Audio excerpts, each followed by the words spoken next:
Dans cette vidéo, je vais t'expliquer comment on passe de l'algorithmique à la programmation, pour que tu comprennes la position de l'algorithmique dans le processus de développement logiciel.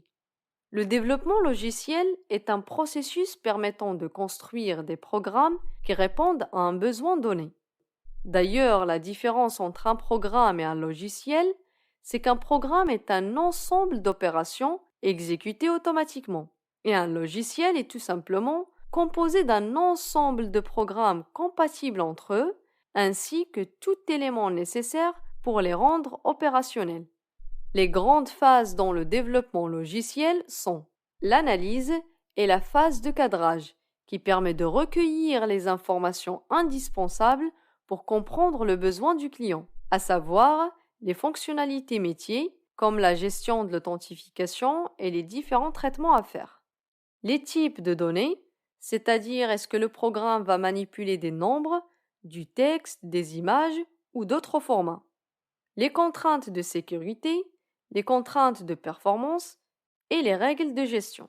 L'objectif fondamental de cette étape est de comprendre et définir clairement le périmètre du travail.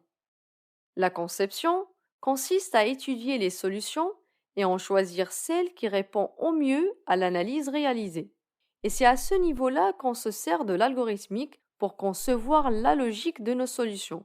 Cette phase consiste également à faire des choix techniques, comme quel langage utiliser, quel mécanisme de communication et de sécurité à mettre en place. La troisième étape est la programmation. Dans cette phase, on utilise les langages de programmation pour implémenter les algorithmes définis lors de la conception, assurer le respect des protocoles de communication entre les différents composants et les brancher entre eux. L'objectif est de construire un programme qui sera exécuté par une machine. Après avoir développé les programmes, la quatrième phase permet d'effectuer plusieurs tests unitaires et d'intégration. Ces tests permettent de vérifier si le logiciel répond bien aux attentes et s'il est cohérent vis-à-vis des fonctionnalités décrites initialement dans le cahier de charge. Suite à la validation du logiciel, la dernière phase de ce cycle consiste à installer le logiciel chez le client, c'est-à-dire on package tout d'abord le logiciel, puis on le déploie dans l'environnement de production. Faisons un focus sur les 3 premières étapes de ce processus, à savoir l'analyse, la conception et la programmation. Dans chacune de ces étapes, on communique avec un langage spécifique.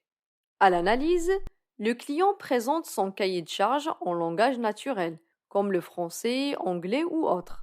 Avec ce langage humain, on peut communiquer avec le client et comprendre son besoin.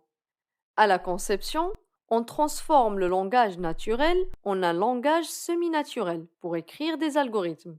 Ce langage semi-naturel peut être sous forme de diagrammes ou pseudocode. D'ailleurs, prochainement, nous allons aborder en détail ces 2 manières d'écrire un algorithme. À la programmation, on retranscrit le langage semi-naturel en langage de programmation pour écrire des programmes. Autrement dit, un programme est l'implémentation d'un algorithme.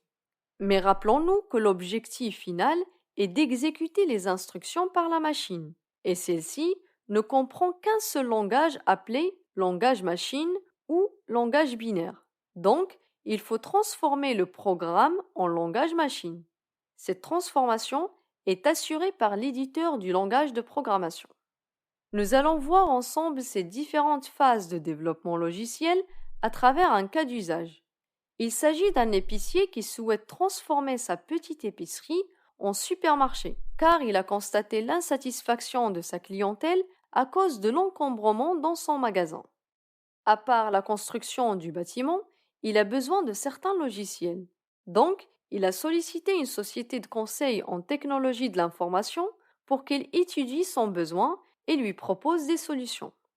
L'équipe de cette société s'est réunie avec cet épicier pour comprendre et cadrer le besoin. Une fois le périmètre du travail est parfaitement clair, l'équipe de conception élabore les différents algorithmes nécessaires pour les fonctionnalités présentées par l'épicier. L'équipe fait également des choix technologiques pour déterminer les langages de programmation à utiliser. Une fois la conception des algorithmes est faite, l'équipe de développement commence à programmer. Autrement dit, à transformer les algorithmes en lignes de code. À la fin de développement, une autre équipe lance les différents scénarios de test pour valider les programmes réalisés par l'équipe de développement.